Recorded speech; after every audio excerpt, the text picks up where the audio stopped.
Hola a todos, estamos aquí con un invitado muy especial, Rodolfo Cabrera. Él es autor, eh, asesor estratégico y también es conferencista internacional. Ha desarrollado todo su postulado en tres ejes centrales, que son eh, los sueños que todos tenemos, los miedos que los sabotean y las crisis que nos acercan a todos por igual. Rodolfo, tú trabajas todos los días con los sueños, los miedos y las crisis de la gente. ¿Cómo defines tú el bienestar dentro de todos estos postulados? Primero, gracias por la confianza en invitarme y la gentileza de invitarme a compartir esta tertulia, este mensaje con las personas que te escuchan y contigo. Eh, ¿Qué es bienestar? Bienestar es estar bien, básicamente. Eh, ¿Y qué es estar bien? Estar bien eh, es estar en plenitud. Es decir, ¿qué es estar bien? ¿Qué es bienestar? Es muy simple, es no necesitar de nada, ni de nadie. El momento en que no necesitamos nada ni de nadie, estamos bien, estamos en bienestar. Entonces, ¿qué tiene que suceder para que no necesitemos de nada ni de nadie? Pues tiene que suceder, eh, el ser humano tiene que evolucionar, become less needy en inglés, porque si es que somos needy y necesitamos que alguien nos provea de, de felicidad, pues entonces somos dependientes. Entonces el bienestar es la independencia, la autonomía absoluta. No necesitamos de nada ni de nadie. ¿Cómo llega una persona a encontrar ese bienestar? Entiendo que tú lo que dices es que no necesitemos de afuera, pero ¿cuál es el camino que tiene que tomar una persona para encontrar esa plenitud? El, que Primero que no es valioso tu pregunta, pero parte de una premisa, que la premisa falsa que es que esté en algún lado perdida y que tengo que encontrar. Y no está perdida en ningún lado, sino que tengo que dejarme encontrar, porque está dentro mío, no está fuera de mí, está dentro mío. Entonces, ¿cuál es el camino? El camino es un camino hacia adentro. Por eso a veces que me preguntan qué hago entre eh, las frases que digo cuando me preguntan qué es lo que hago, este concepto de asesor, sí, pero te asesoro soy vendedor de viaje, de mapas para viajes internos. ¿Hacia dónde? Hacia ese lugar en donde vas a encontrar aquello que estaba buscando afuera y eh, eh, que por lo tanto era dependiente, porque requiero que alguien me provea algo que yo puedo proveerme por mí mismo. Entonces, el bienestar está siempre adentro y el bienestar tiene que ver con felicidad, no con placer. Bien, Rodolfo, ¿por qué es el miedo el asesino de los sueños? La pregunta, toda pregunta tiene, y te digo esto con respeto, por supuesto, tú eres un entrevistador, pero toda pregunta tiene el taoísmo, pues la base del taoísmo es el concepto del yang y del yin, que es masculino, femenino, cóncavo, convexo, eh, guerra, paz, etcétera. Eh, Pregunta, respuesta. Entonces, todo masculino tiene en las antípodas de lo masculino está lo femenino, en las antípodas de la guerra está la paz, en las antípodas de la pregunta está la respuesta. Toda pregunta tiene una respuesta, excepto una pregunta. La pregunta que comienza con ¿por qué? Porque ¿por qué? No es una pregunta. Si sería una pregunta, evocaría una respuesta, es una acusación. Entonces, lo único cuando le preguntamos a la vida ¿por qué? La pregunta no nos, la vida o los dioses del Olimpo o el universo no nos da una respuesta, porque el por qué no es una pregunta. Entonces, lo único que obtenemos es una justificación. Y la justificación, cuando decimos, oye, Dios, ¿por qué me pasa esto? Te puede ser, bueno, porque me da la gana. Entonces, no hay una respuesta al por qué. ¿Para qué? Sí. Entonces, el para qué, si tu pregunta la planteas, digamos, con un para qué, vamos a obtener una respuesta. El por qué es, la pregunta por qué, digamos, la palabra por qué surge de la prepotencia del ser humano, de decir, oye, ¿por qué a mí?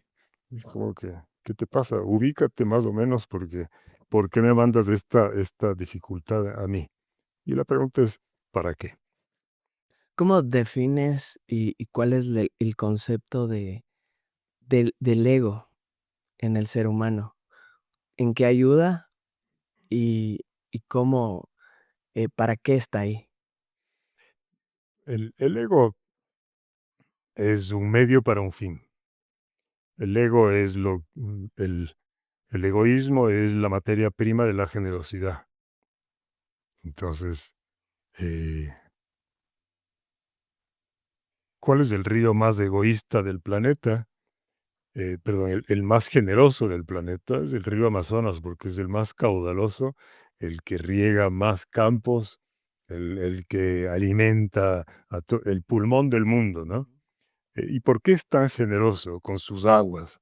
Porque es tan egoísta, porque a sus inicios dijo, yo quiero ser el más famoso, el más rico, el más prestigioso del mundo, quiero ser más grande, quiero ser el río Mar, ¿no? En donde tú no ves la otra orilla.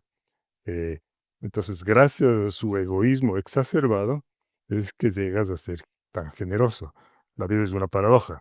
Entonces, el egoísmo es un medio para un fin. Y como dijo Maquiavelo hace 500 años, eh, los medios justifican el fin, pues obviamente. Por otro lado, ¿qué es la simplicidad? La simplicidad es aquel lugar a donde llegas cuando te has complicado tanto la vida y te has dado cuenta que era muy simple. Entonces, Da Vinci dijo, pues, simplicity is the ultimate sophistication. Entonces, la simplicidad sería a donde todos debemos llegar. De hecho, uno de los premios Nobel, que no recuerdo el nombre, me parece que fue Nash, que dijo, si tú no puedes explicarle algo de manera simple, quiere decir que ni tú lo entiendes bien todavía. La mente del ser humano, la razón, que es un gran sirviente, como dijo Einstein, pero un pésimo amo, tiende a complicarse, m- tiende a complicarse. Entonces la vida es muy simple, lo que no es fácil. Es muy simple, pero no es fácil. Y algunos conceptos cuando eh, de los que vamos a compartir el día de hoy, son simples. Y el problema cuando una explicación es simple es que luce simplona. Y porque luce simplona, la gente dice, no, esto está muy simple, voy a buscar algo más. Pero no es simplona, es simple. Entonces, lo paradójico es que aquello que, que lo simple luce simplón y por lo tanto la gente, el ser humano, no le da importancia, lo subestima como algo intrascendente o algo nimio. Entonces lo simple es, la vida es simple, el diablo está en los detalles simples. Mm. Rodolfo, ¿tú has tenido experiencias con medicina ancestral? ¿A qué te refieres? ¿Has tenido experiencias con medicina ancestral? ¿Has tomado medicina ancestral? He tomado, a ver, no he tomado en los términos en que tú, me imagino, te refieres, si es que yo, eh, para que, pregunto, no es que quiera evadir la respuesta, pero ¿para qué, para qué habría, pues, para qué tomaría, o alguien, para qué tomaría medicina ancestral? ¿Para qué? Mi respuesta es para entenderse más, Ok, para conocerse más, para saber cuál es la raíz del ser, o tener al menos una ventana de realidad. muy bien. O sea, el fin es la ventana de realidad. Mm. Pero esa ventana de realidad no, como tú decías, no puede estar afuera. A ver, la ventana de realidad está dentro, evidentemente, pero digo, el fin es la ventana de realidad, el medio es la medicina ancestral. Exactamente. Es decir, yo tomaría medicina ancestral para lograr un fin que es el conocerme y eh, perdona, dijiste Sanar. sanar y algo más dijiste antes que para obtener, llegar a tener una ventana Ajá. al ser, me parece que dijiste, A la conciencia de yo diría que a la unidad, a a la la conciencia de la unidad. unidad. ¿Ok? Entonces, ¿qué es lo que hace la medicina ancestral? Y es válida tu pregunta y lo que voy a plantear lo planteo desde mi experiencia empírica, pero mi experiencia, no de la erudición de haber leído, sino de mi experiencia. Entonces, la medicina ancestral es un medio para un fin. Eh, ¿Cuál es el fin de, cuál es el fin? Es llegar a tener una experiencia mística, que es una experiencia de la unidad. Eh, y el ser humano, mm, mientras tenemos cuerpo y psiquis, aquí tenemos la dualidad. Entonces, desde la dualidad, justo, injusto, bien, mal, pecado, virtud, etcétera, no vemos la unidad, no tenemos una experiencia de la unidad.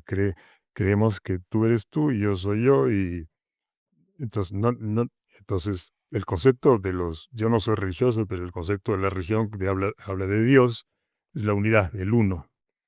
Eh, el principio y el fin, el alfa y el omega. Lo mismo dicho desde la perspectiva pitagórica, Pitágoras, que no fue un matemático, fue un místico que utilizó la matemática para trascender la dualidad, decía pues la mónada, de la mónada se dividió, la mónada o la unidad se dividió en la díada, y la díada en puntos y en líneas, y de ahí venimos todos, ¿no? Entonces, el, el, el fin es, en esta vida, el fin, a mi modo de ver, es tener una experiencia de la unidad, llegar a la unidad. Eh, ¿Qué medios utilizo yo para llegar, para trascender la dualidad en la que vivimos y llegar a la unidad? Eso hay medios y medios. La medicina ancestral es un medio, eh, pero es un medio externo. Entonces, estás utilizando, y está bien, es un medio externo para tener una experiencia efímera, impermanente de la unidad. Y luego vuelvo a la dualidad. Eh, no he tomado medicina ancestral porque he utilizado otros medios para tener la misma experiencia, digamos, que la medicina ancestral te provee. ¿Recomendarías a alguien utilizar medicina ancestral? Recomendaría a alguien que tenga el que su único objetivo en la vida, porque el único objetivo en la vida para el ser humano debe ser comprender que somos uno y que no somos muchos y que yo no te puedo hacer daño a ti sin hacerme daño a mí, y que entonces, ¿qué vehículo, qué herramienta utilizas, qué metodología, qué técnica utilizas para llegar a tener esa experiencia de la unidad y volver al mundo cotidiano, a la dualidad, para darme cuenta que no te puedo hacer daño, que no puedo robarle a alguien sin hacerme daño yo? Es- entonces, es, es válida cualquier forma de cualquier medio. Los medios justifican el fin. Hay mejores medios, eso sí, hay mejores medios. Eh, el mejor medio siempre es un medio del cual yo no sea dependiente, es decir, un medio interno. La medicina ancestral es un medio externo sin el cual no puedo acceder. Entonces, eh, el medio ideal es un medio interno, digamos. Los místicos, eh, el, el camino del místico es un camino de encontrar la unidad. Y la medicina ancestral es un medio a través del cual obtienes una experiencia de la divinidad, de la unidad. Me gustaría contarte mi experiencia, cómo fue para mí tomar medicina ancestral. Yo antes era una persona muy científica, muy agnóstica. Y después, en el momento en el que tomé medicina ancestral, fue entender, ¿no es cierto? Como una ventana. Sí, sí, Volví a lo mismo sí, y todo bien. Pero después de eso, algo en mí creció como para, okey, ya sabes del camino, sí, ya sabes por dónde es. Entonces, empecé a hacer procesos de meditación profunda, de vipassana, en la que estuve muchas horas, en mí, conectando conmigo mismo. Pero si yo no hubiera tenido esa ventana, sí, yo no hubiera tenido ese entendimiento de, wow, ahora es el camino. sí. Entonces, para mí fue Y te doy mi perspectiva ahí, si me permites. Alguna vez que hablé de este tema en un retiro en México, justamente de medicina ancestral, en donde yo lo que daba es mi perspectiva, digamos, a personas que estaban tomando medicina ancestral. Les decía algo, una analogía quizá un poco, un poco muy pedestre, pero que quizá les aporta a las personas que nos escuchan y que va alineada con lo que tú acabas de plantear. Eh, mm, Imagínate que vas al oriente, a la tribu Guarani, y unos adolescentes que no han conocido nunca ni un coche, ni un automóvil, ni un celular, nada, absolutamente nada. Y no tienen televisión, entonces, y le dices a uno de los chicos que le vas a adoptar, y le adoptas durante 3 meses. Y les llevas, pues, les llevas a París, a Nueva York, a que disfrute, pues, de todos los manjares de la vida en avión privado, o sea, que tenga absolutamente todo. La vida de un billonario, digamos. Eh, entonces, y le enseñas, pues, todos los placeres que puede tener en la vida.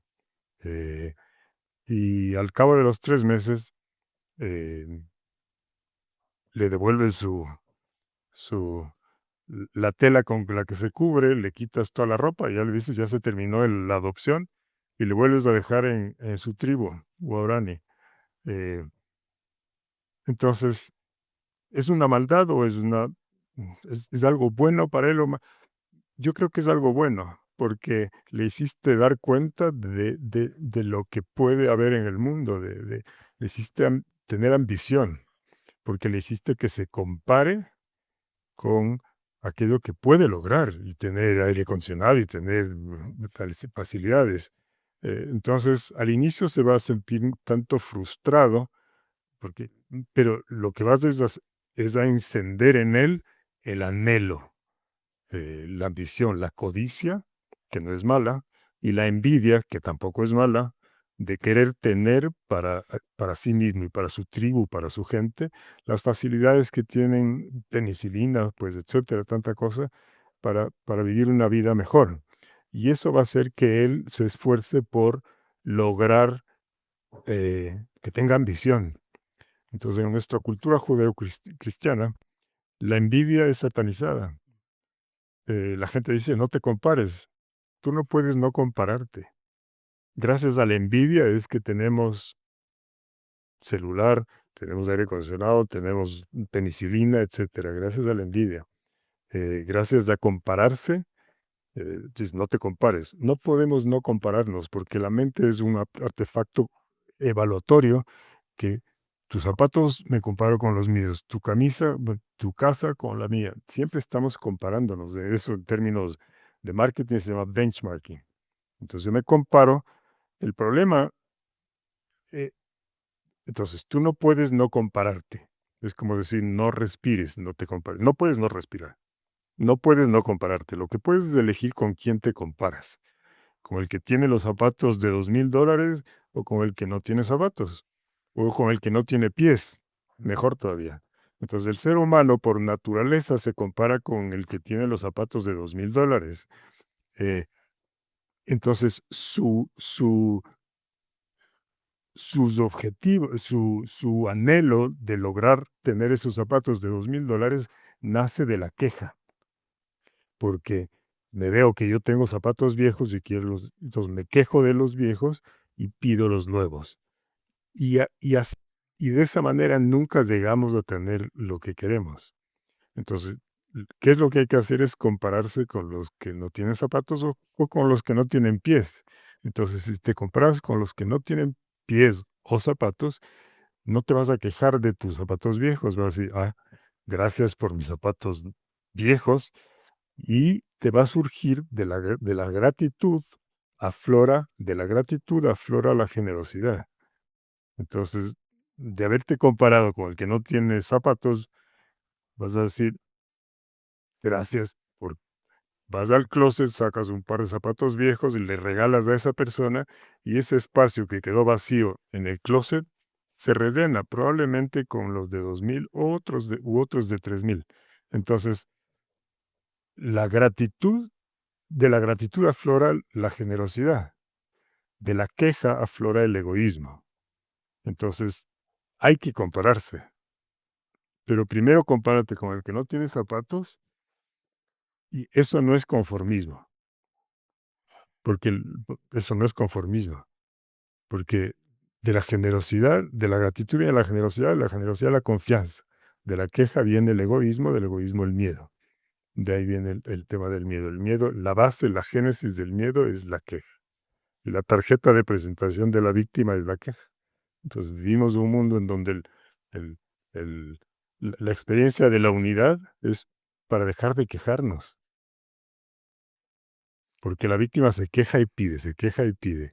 El héroe agradece y da, que es lo que estás haciendo tú. Estás aportando, luego de la experiencia que tuviste, aportando con lo que viste en esa experiencia, aportando para que otros se, se iluminen un poco. Yo veo con el tema de la comparación que me dices que el compararse siempre viene de la mente, de un ego. Y yo siempre digo que el ego es fluctuante, el ego siempre es inestable. Y creo que tenemos la facultad dentro de nosotros a trascender el ego, a llegar al observador del ego. Y creo que el rato que observamos el ego, ya no hay comparación, ya no hay bueno y ya no hay malo, ya no hay dualidad. Simplemente es la experiencia del ser manifestándose en todas sus formas y en todos sus espejos. Entonces, personalmente creo que entiendo que lo mejor que podemos hacer es poder vivir sin compararnos. Sí. Y creo que ahí está la verdadera... Está bien, pero mientras tengamos, José Omar, mientras tengamos carne y mientras tengamos psiquis y los 5 sentidos a través de los cuales absorbemos las emociones, digamos, generamos, es imposible no compararse. O sea, eh, mm, cuando estamos en el paraíso, en modo alma, digamos, ahí no nos comparamos, pero mientras tengamos cuerpo, es imposible no compararse. Lo que puedes estar consciente de que te estás comparando y elegir compararse con el que no tiene, con el que tiene luego, y decir, a ver, ¿cómo logro aportar? ¿Qué es lo que estás haciendo tú con este podcast? Aportando un poco de perspectiva a la gente que te escucha luego de la experiencia que tuviste con la medicina ancestral. Siempre digo que podemos vivir el cielo o el infierno en la tierra. Y para mí el infierno es la mente. La mente es muy inestable, es muy ruidosa. Y yo siento que el cielo en la tierra es cuando la mente está como un cielo azul, Sí. está libre de pensamientos o libre de ego. Entonces, yo creo que sí podemos llegar a ese estado de plenitud. Y creo que es un poco lo que mencionas de la unidad, ¿no? Eso. Ese estado de conexión. ¿Dirías que el estado de unidad es un estado de amor también? Es decir, el estado de amor es un estado de unidad, porque el amor no es mariposo del estómago, o sea, el amor es aquello que puede o no puede, o que puede o no surgir una vez que el enamoramiento se termina. ¿El amor es Entonces, un estado de de ser? no, es una lección.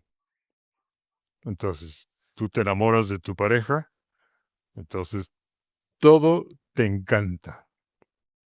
Eh, entonces, el enamoramiento dura más o menos lo que dura un perro en misa, no sé cuánto sea eso, pero eso es lo que dura, el enamoramiento. Tiene su periodo, porque es efímero. ¿Qué sucede después? La gente dice, es que le amo, no, no le amas, estás enamorado. Entonces, después del enamoramiento, el enamoramiento llega a una cúspide y después baja y cae en lo que se llama el enodiamiento. No se llama así, es un término acuñado por mí. Estuve enamorado, ahora estoy enodiado, ahora odio todo, todo, todo, todo lo que de esta persona. El momento en que el enodiamiento llega a su ocaso, digamos, a su parte más, ahí puede, de las cenizas del enamoramiento y el enodiamiento, puede surgir, si es que tú así lo eliges, el amor. Que el amor no es mariposas en el estómago, es una decisión. Esto es un cliché, el amor es una decisión, sí, pero es una decisión, porque no es que estás, que amas, no. Entonces, el error del ser humano es que dices, eh, le amo a esta persona y en realidad le necesitas. Estás enamorado porque le necesitas. Él te provee algo y tú le provees algo a cambio.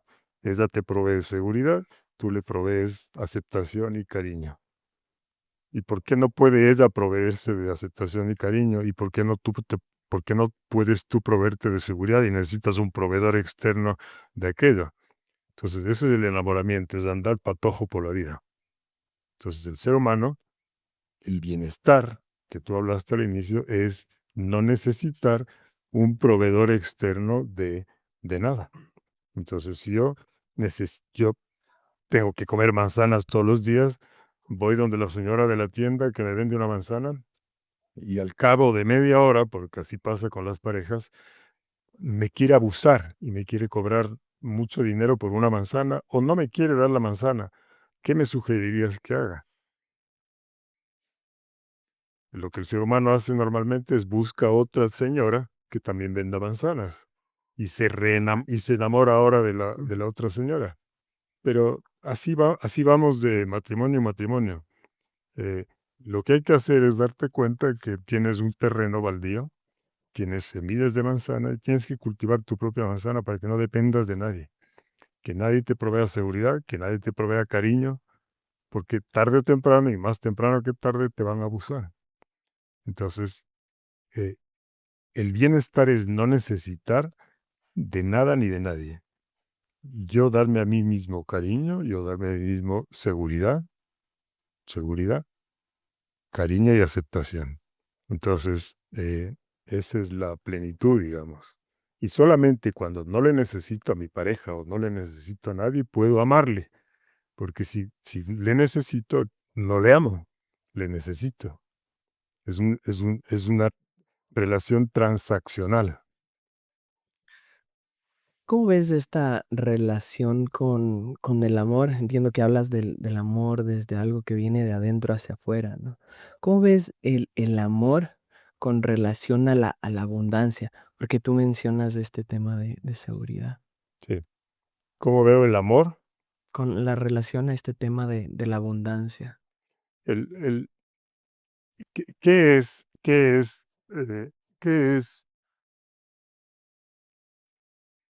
el éxito? Eh, la gente dice, cada uno sabe lo que es el éxito. Para mí solo hay una acepción, un significado del éxito, es que el éxito es ese momento, ese estado del ser humano en donde no necesitas del éxito para ser feliz. Entonces, ¿cuándo llegas al éxito? Cuando no necesitas del éxito para ser feliz. Entonces, pero el ser humano hoy en día, eh, digamos, no hoy en día, siempre a lo largo de la historia, pues ha confundido placer con felicidad. Placer es instantáneo.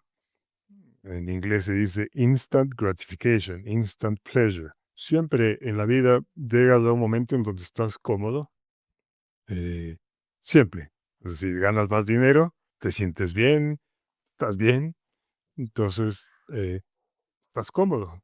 Entonces, cuando estoy cómodo, la tendencia natural del ego, para hablar en tus términos, del ser humano, es buscar el momento que estás cómodo, se, que llegas a la comodidad, porque estabas incómodo hace un tiempo, sin trabajo, estabas o enfermo, sin pareja, y ahora tienes pareja, tienes trabajo y estás sano. Estoy cómodo. Entonces me acomodo. Esa comodidad, en ese momento aparece en la vida de todo ser humano una bifurcación, una Y, un camino que va para la izquierda y un camino que va para la derecha. Y enfáticamente digo izquierda porque es a la izquierda y el otro va a la derecha. La tendencia natural del ser humano, como se dice coloquialmente, como caballo de borracho, se decanta siempre por el lado izquierdo, por ir por el camino de la izquierda, porque ahí está el placer. Entonces dices, me voy por este camino, y ahí a metro y medio, más o menos, 1,5 metros o 2 metros, está el placer. Es instantáneo. Que el camino de la derecha es hacia la felicidad. Pero la felicidad no es instant, está a algunos kilómetros de distancia de ese punto en donde estás. ¿Qué hay entre ese punto y la felicidad? Hay desafío, hay dolor, hay esfuerzo. Entonces la felicidad es hipotecada, digamos, es, eh, a largo plazo, el placer es instantáneo. Pero el placer es efímero. La felicidad es serotonina, el placer es dopamina. Entonces, eh, lo importante es que es antinatura tomar el camino de la derecha. Es natural tomar el camino de la izquierda cuando estamos cómodos. Por eso digo siempre, la comodidad es asintomática, es como la diabetes, pero enferma porque produce cordura. Y cuando estamos cómodos, estamos cuerdos, no estamos locos. Y esa cordura envenena mi creatividad. Cuando estoy cómodo, estoy cuerdo y no estoy creativo. Entonces, ¿qué debo hacer? Incomodarme. Esa incomodidad, no voy a estar cuerdo, voy a estar loco, y esa locura potencia mi creatividad. Entonces, la incomodidad produce locura, la locura potencia mi creatividad. Entonces, la comodidad genera cordura. ¿Y qué es lo que potencia la cordura? ¿Qué potencia la cordura? Porque si la locura potencia mi creatividad, la locura potencia el contrario de creatividad. ¿Cuál es el contrario de creatividad? Es destructividad. Entonces, cuando estoy cómodo, cuando el gato está cómodo en la sala, está cuerdo y comienza a destruir las cortinas. Entonces, si es que estaría incómodo, estaría en el sótano buscando ratones. Pero ¿y quién le tiene cómodo al gato? ¿Por qué está en la sala? Porque a mediodía hay un plato de comida, sí o sí. Entonces, ¿Quién le tiene cómodo? El dueño. Entonces el gato comienza a destruir y destruirse. Hay personas, tú dices, le voy a llevar a un especialista en, en gatos que dañan las cortinas. Entonces le llevas al gato y le dices, no, ve, tráiganme al gato y yo le corto las uñas y la noche le va a dar usted agua de valeriana al gato. El gato, lo que tienes que hacer es no darle el plato de comida todos los días, para ver que se va obligado a ir al sótano a coger ratones y utilizar sus talentos para construir y no para destruir. Entonces, ¿de dónde vienen las adicciones? ¿De dónde viene la destructividad que el ser humano se destruye a sí mismo? ¿De dónde vienen las adicciones? De la comodidad. ¿Y quién le tiene cómodo al niño? El papá. Entonces, ¿quién debe ir al psicólogo? ¿El papá o el hijo? Ujú. Es muy Claro. simple. Es difícil de tragar, pero hay que tragarlo. Yo veo estos patrones mucho porque yo soy psicólogo, entonces que hay estas polaridades. Son papás de adictos que a veces no recibieron mucho en su vida o no recibieron nada. Y por ahí quieren pasar a la otra polaridad, de dar todo y devolver muchas veces inútiles a sus hijos. Entonces, ahí justamente lo que hacemos es poder trabajar con ellos, ¿no? Para que ellos puedan estar en su centro. Qué bueno, no, no, tienes claro el tema. El, eh, por eso siempre digo, el, l- hombres fuertes, digamos, tiempos difíciles crean hombres fuertes crean tiempos fáciles crean hombres débiles, hombres castrados, hijos castrados. Lo digo con respeto, pero es así. No, no. Y hombres débiles crean tiempos difíciles nuevamente, y así por a secula seculorum. Entonces, eh, los padres, cuando han luchado toda la vida y llegan a tener, lo que dicen es, quiero que mis hijos tengan lo que yo no tuve. Entonces les dan todo. Y ahí comenzamos paulatinamente a cortar las alas de los hijos y a hacerles inútiles. Entonces, ¿qué es lo que hay que hacer? Lo que hay que hacer es, hay que darles absolutamente todo a los hijos. Los religiosos dicen, ya voy a aclarar esta aparente paradoja, pero los religiosos dicen, estamos hechos los seres humanos de imagen y semejanza de Dios. ¿Qué quiere decir esto? Que Dios te da todo, o los dioses, o el universo, como quieras llamarle, te da todo. eh, todo. Al ser humano nos da absolutamente todo. Entonces los seres humanos tenemos, como estamos hechos a imágenes y semejanza de Dios, tenemos que hacer lo mismo con nuestros hijos, darles todo. La diferencia entre Dios y el hombre es que Dios te da todo, pero en materia prima. Le dices una cervecita y te va a mandar cebada. Le dices quiero cacao, quiero chocolate y te manda cacao. Le dices me encantaría tener mariposas en mi casa y te manda orugas. No te manda mariposas. Mientras que el hijo le pide una cerveza y le da la cerveza. Entonces hay que darles absolutamente todo a los hijos, todo lo que te pidan, pero en materia prima, no en producto terminado.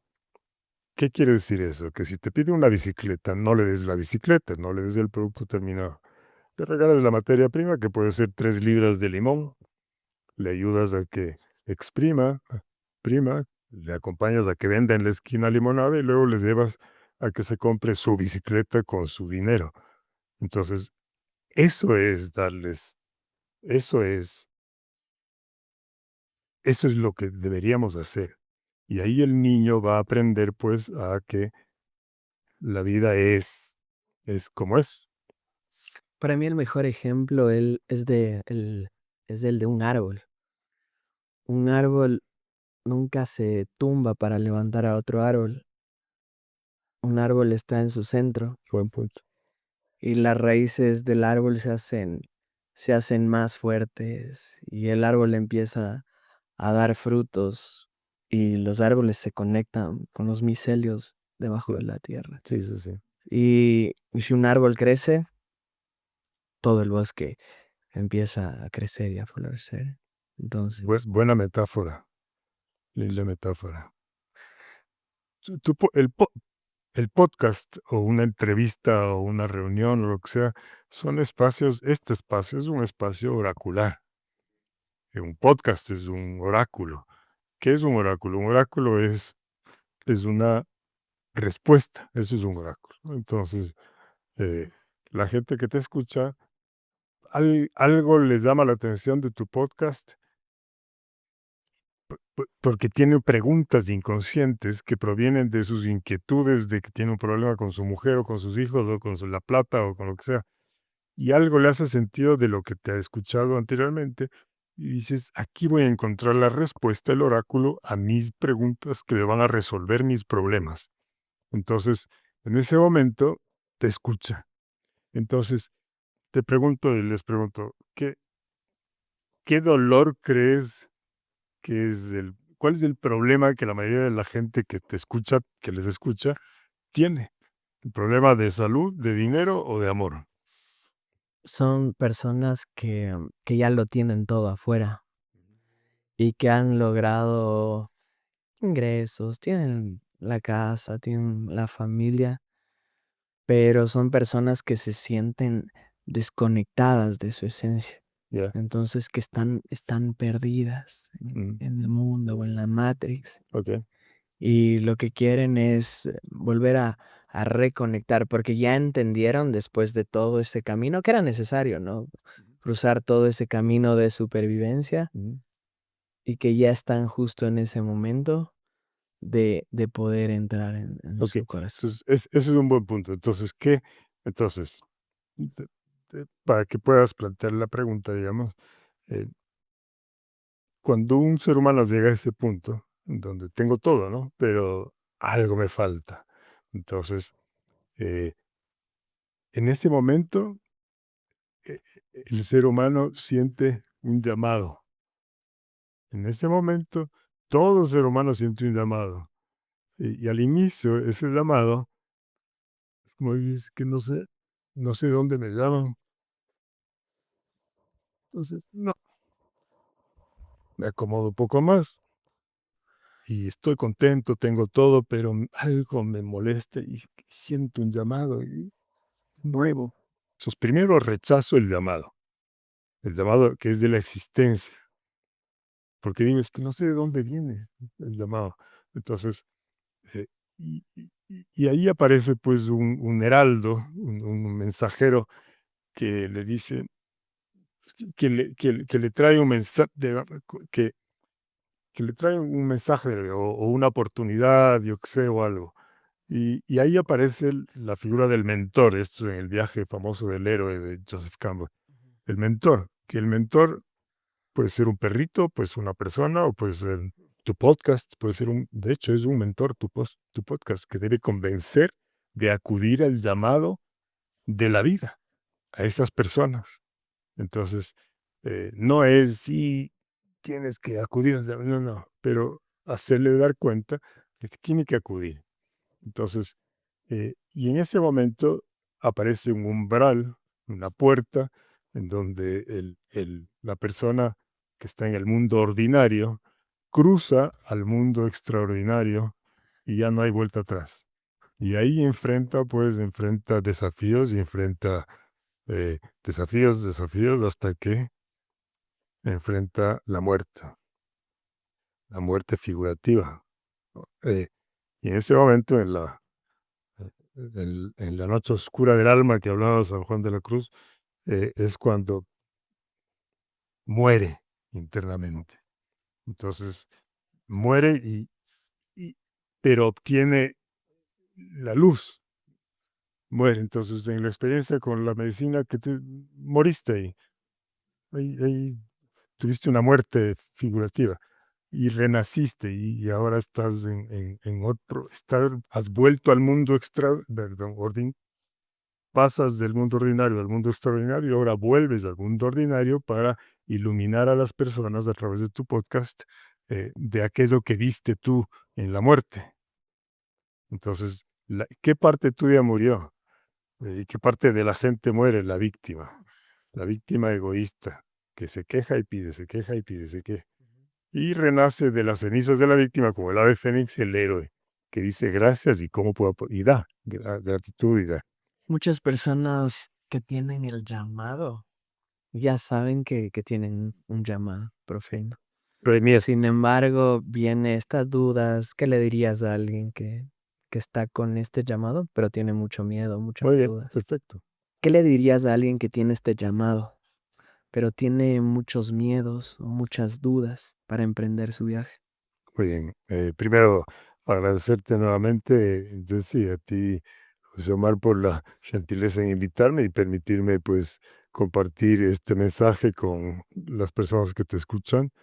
Y eh, hace algunos años di una conferencia en Egipto que se llamó El antídoto del miedo. Eh, el antídoto del miedo. Como si el miedo es el veneno de tus sueños. El miedo es el que genera el aborto prematuro de tus sueños. Entonces, ¿qué hago con el miedo?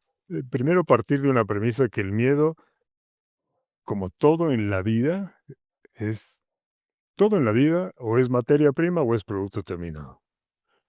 Tú eres producto terminado porque la materia prima fue un espermatozoide y un óvulo. Esto es producto terminado, en su tiempo fue materia prima. Este micrófono también. Todo en la vida, todo es o materia prima o producto terminado. ¿Por qué el miedo no habría de serlo también? Entonces el miedo es materia prima. La confianza es el producto terminado. Entonces no podemos eliminar ni el miedo ni la ansiedad. Entonces, si yo me tomo una pastilla para la ansiedad o para la depresión, es como que barra la casa, eh, meta debajo de la alfombra y diga, sí, mi casa ya está limpia.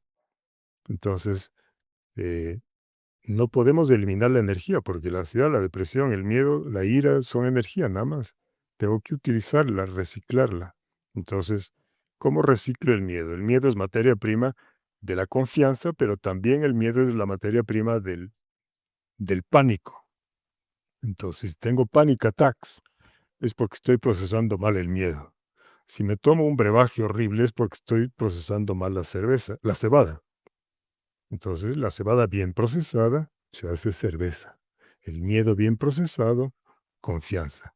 ¿Qué tengo que, qué tengo que ponerle? ¿Cómo le proceso al miedo? ¿Qué debo ponerle al miedo para que se transforme en confianza? ¿Y qué debo ponerle al miedo para que se transforme en pánico?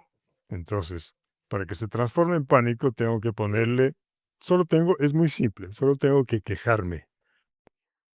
Cuando tengo miedo, tengo que quejarme.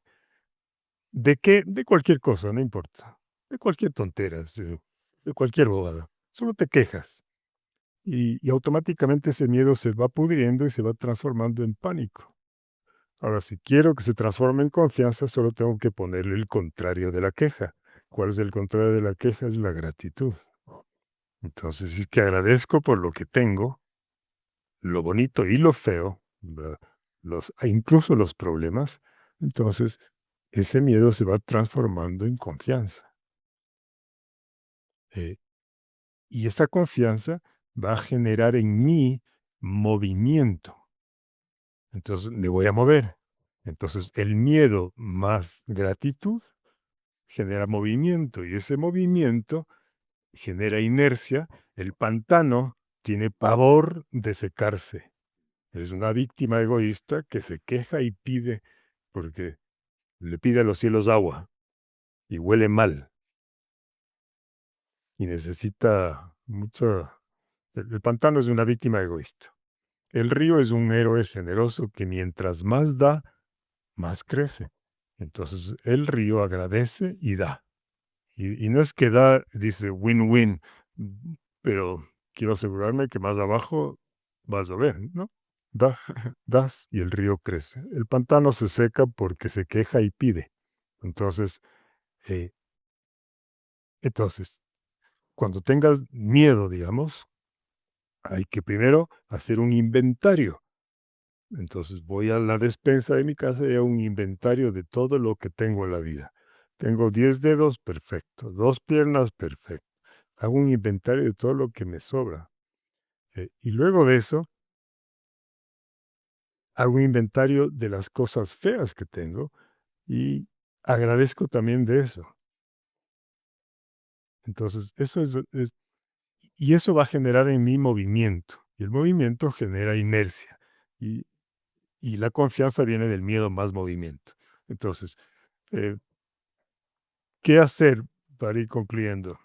Yo siempre digo, cuando estás deprimido o estás con miedo, que es lo que en la mitología griega se hablaba pues de la ibris y de la némesis.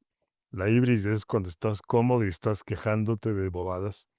Entonces, ¿cómo entro en crisis? ¿Cómo salgo de la crisis? Si es que alguien tiene una crisis. Para comprender cómo salir de la crisis, primero tengo que entender cómo caí en crisis. ¿Cómo caíste en crisis? Sea de salud, dinero o amor. No, es que yo no hice nada porque mm, mi hijo tuvo un accidente o alguna cosa. Estás en crisis. Eh, ¿Cómo caíste en crisis? Caímos en crisis quejándonos. Tenemos que responsabilizarnos las crisis. No, es que yo no hice nada, sino que sucedió esto. Entonces,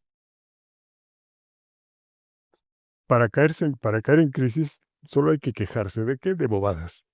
Entonces, cuando uno se queja de bobadas en la vida, los dioses del Olimpo dicen, ¿te gusta quejarte? Espérate, ya te traigo algo para que tengas de qué quejarte.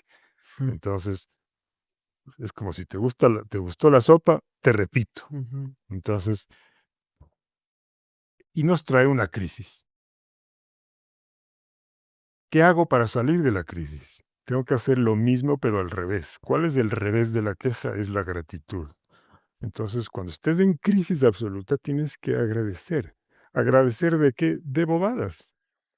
Y si tú agradeces de bobadas en la vida, por más que estés en el hueco, la vida va a decir, ya te voy a traer algo para que agradezcas algo más grande. Entonces, la felicidad viene de la gratitud. O sea, en inglés se dice, it's not happy people who are grateful, it's grateful people who are happy. Entonces, la gratitud es el antídoto del miedo. Y la gratitud es propiedad privada del héroe. Y la queja es la tarjeta de presentación de la víctima. Entonces, el deporte nacional no es el fútbol, es la queja.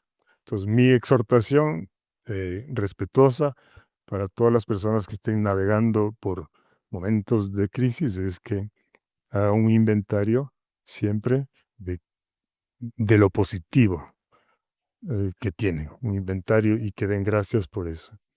Y eso va a hacer que fluya el resto. Rodolfo, ¿cómo se puede luchar contra las creencias limitantes? Gracias, buena, válida tu pregunta. Que eh,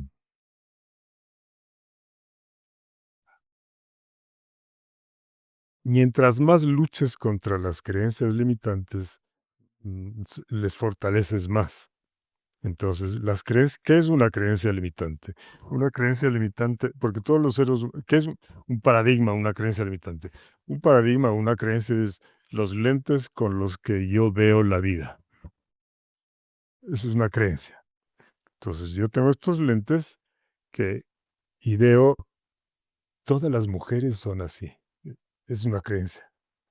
Todos los hombres son así. Todas las personas de tal país son así, todos los de acá son asado, son creencias. Papá Noel existe, es una creencia. ¿Está mal? No. Si tienes 3 años, no está mal. Pero si tienes 20 años, ya no está bien, pues. Porque vas a seguir sentado en el sofá esperando que Papá Noel te traiga las cosas y es que Papá Noel no existe. Entonces, pero esto podría sonar un tanto básico, pero es que es así. Tenemos creencias. ¿Qué es una creencia limitante? Una creencia limitante es cuando los lentes, el vidrio del lente está empañado. Entonces, si es que el vidrio de los lentes con los que veo la vida están empañados, yo puedo creer que lo que tengo delante es, es un lingote de oro. Es un lingote de oro. Entonces digo, uy, qué maravilla, un lingote de oro. Si es que yo limpio mis creencias y digo, no ha sido un lingote, ha sido un ladrillo. O puedo decir, esto es un ladrillo y seguir caminando y ha sido un lingote. Entonces, cuando estamos con los vidrios empañados, con creencias limitantes, eh, no aprovechamos las oportunidades, pero tampoco evitamos los problemas. Nos metemos en problemas y no aprovechamos oportunidades. Entonces, eso es lo que se llama en términos generales eh, autosabotaje, me autosaboteo. Entonces, no es que me autosaboteo porque soy bobo ni porque no. Simplemente está sucio mis lentes, entonces tengo que limpiar. ¿De qué está sucio los lentes? Están sucios de ingenuidad.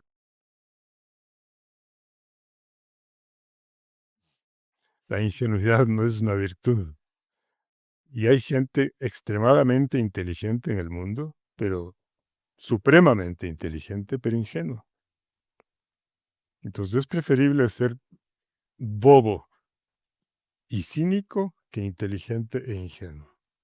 La palabra cínico tiene una connotación negativa hoy en día, pero el cinismo es una de las grandes, si no la más importante, de hecho es la primera, cronológicamente, la primera filosofía de la antigüedad grecorromana. Entonces, el cinismo. ¿Qué es un cínico? Un cínico, en inglés se dice un cínico, es aquel que puede, he who can smell bullshit a mile away. Aquel que pueda oler la majada de la vaca a 1 kilómetro. Hay majada a 1 kilómetro y eso es majada. Le pones en un charol de plata a un ingenuo la misma majada aquí en la nariz y puede creer que es caviar. Entonces, ¿de dónde viene la ingenuidad? Para que veas que todo está conectado. La ingenuidad viene de la comodidad. Entonces, el padre que mantiene cómodos a sus hijos, primero que genera que comiencen a destruir y a destruirse, además son ingenuos, porque han vivido en un zoológico. El león que vive en un zoológico es ingenuo. Entonces, el día que salga a la sabana africana, porque tus hijos algún rato van a tener que batírselas en el mundo, en la sabana africana, y si son ingenuos, les va a ir mal. Les van a abusar, les va a ir mal. Entonces, la comodidad genera ingenuidad, porque tienes creencias limitantes. Muchísimas gracias, Rodolfo, por haber estado aquí, ayudarnos y compartir con toda tu coherencia y con toda tu luz. Gracias, hermano. Muchísimo. Muy amable, gracias.